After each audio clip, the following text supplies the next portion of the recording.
November ২৪, ১৯৭১ সাল আমেরিকার থ্যাঙ্কসগিভিংয়ের আগের দিন। পোর্টল্যান্ড থেকে সিয়েটেলগামী north west orient airlines flight 305-এ উঠেছিলেন এক মধ্যবয়স্ক ভদ্রলোক। গায়ে স্যুট, হাতে ব্রিফকেস, পুরো আচরণে ভদ্রতা। বোর্ডিং কার্ডে নাম লিখেছিলেন ড্যান কুপার, তবে ইতিহাস আজ তাকে চেনে অন্য নামে, ডিবি কুপার। ফ্লাইট কিছুটা উড়ে যাওয়ার পর তিনি এক এয়ার হোস্টেসকে একটি ছোট কাগজে লিখে দিলেন একটি বার্তা। ফ্লাইট অ্যাটেন্ডেন্স কাগজটি নিয়ে চলে যাচ্ছিল, কিন্তু কুপার শান্ত গলায় বললেন, মিস, আমি চাই আপনি এটা এখনই পড়ুন। নোটে লেখা ছিল, আমার কাছে বোমা আছে।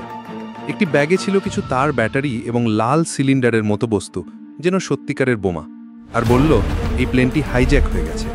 কুপার দাবি করেন $200,000 নগদ, 4টি প্যারাশুট, 2টি আসল, 2টো ব্যাকআপ এবং একটি জেট প্লেন যা তাকে মেক্সিকোর দিকে উড়িয়ে নিয়ে যাবে।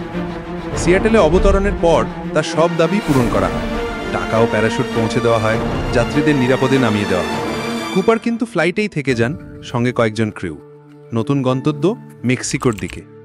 তবে কিছুক্ষণ পরই যখন প্লেন ছিল ওয়াশিংটনের আকাশে, রাত তখন 8:13। কুপার খুলে ফেলেন পেছনের দরজা, পরেন একটি প্যারাশুট, হাতে থাকে পুরো $200,000 আর লাফ দেন প্রায় 10,000 ফুট উচ্চতা থেকে। সেই রাতের পর থেকে ডিবি কুপার যেন বাতাসে মিলিয়ে গেলেন। এফবিআই এর অনুসন্ধান শুরু হয়। প্লেনের ভিতর থেকে পাওয়া যায় ফিঙ্গারপ্রিন্ট, টাই ক্লিপ আর কিছু সিগারেটের ছাই। বিভিন্ন নদী, জঙ্গল আর পাহাড়ে চলে অনুসন্ধান, কিন্তু না কুপার, না প্যারাশুট, না দেহ, কিছুই পাওয়া যায়নি। 1980 সালে এক বালক কলম্বিয়া নদীর ধারে খুঁজে পায় 3টি পচা পচা $20 বান্ডেল। টাকার নম্বর মিলিয়ে দেখা যায় সেই মুক্তিপণের টাকারই অংশ।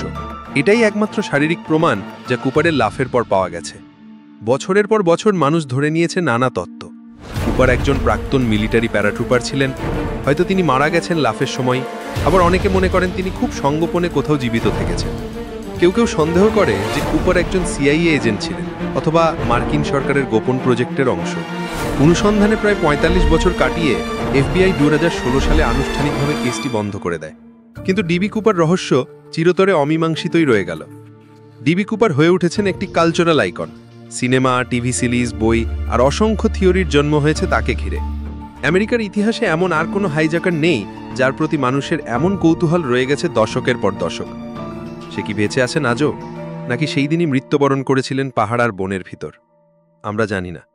তবে ইতিহাস জানে সে ছিল ডিবি কুপার, আর আমরা জানি সেই রাতের আকাশে সত্যিই কেউ মিলিয়ে গিয়েছিল বাতাসে।